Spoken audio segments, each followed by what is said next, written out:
Empecé a escuchar las voces cuando tenía 12 años, casi al mismo tiempo en que comenzaba a masturbarme.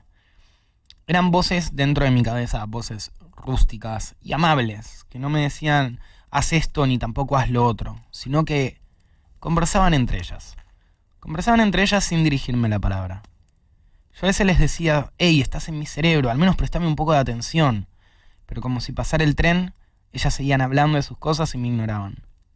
Entonces descubrí que además de problemas mentales, yo también tenía un problema para ejercer la autoridad.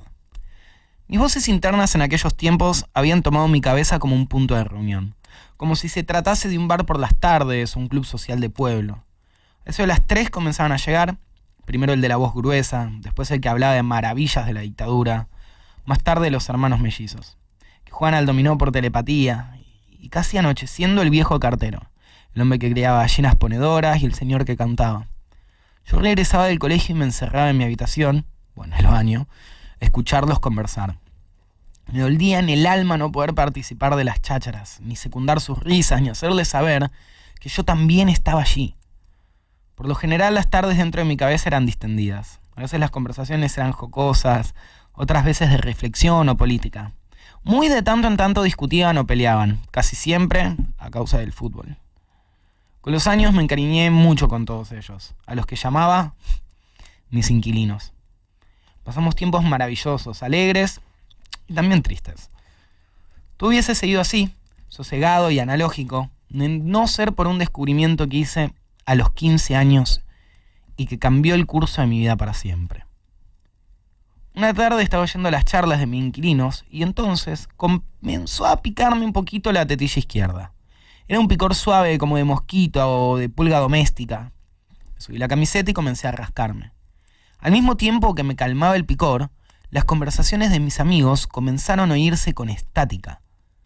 Si dejaba de tocarme la tetilla, todo volvía a la normalidad. Con los dedos índices y el pulgar, entonces, comencé a hacer girar la tetilla hacia la derecha y empecé a escuchar nuevas conversaciones que venían desde otros sitios. Charlas y voces que jamás había oído en la vida antes, sonidos íntimos, lejanos, que sin embargo siempre había tenido dentro de mí. Desde mis 15 años por las tardes pude elegir qué escuchar en mi cabeza. Las charlas del bar ya no eran un monopolio, yo por fin podía elegir entre innumerables frecuencias de mi tetilla.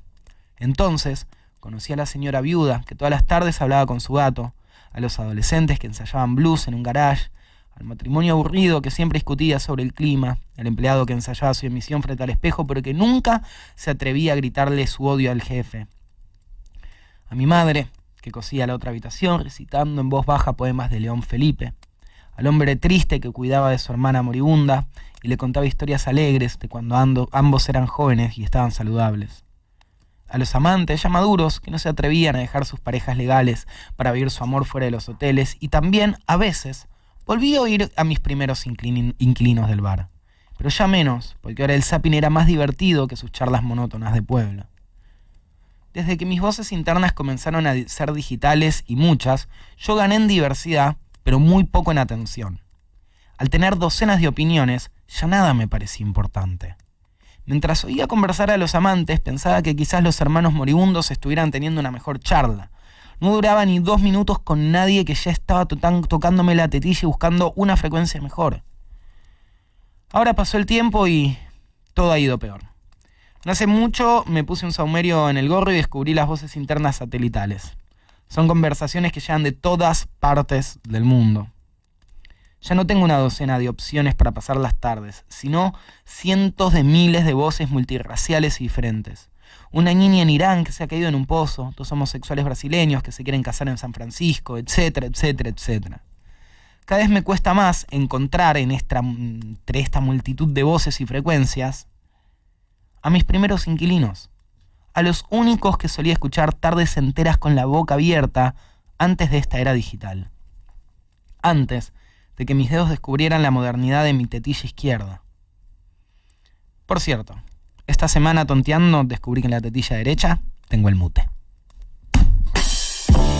Acaban de escuchar una adaptación del cuento Las voces internas del gran, del único, del mágico Hernán Cassiari, que es este loquito lindo que tenemos alrededor. Hernán Cassiari es un artista que el mérito de mi vida es haberle mostrado un libro de él a mi viejo y que mi viejo diga, quiero trabajar con él. Y ahora siempre que puede mi papá cuenta esa historia, así que la cuento yo, ahora escuchame. En primera persona, bro. Ahora no de alguien que tocó de oídos. Me cuento yo, papá. Esa.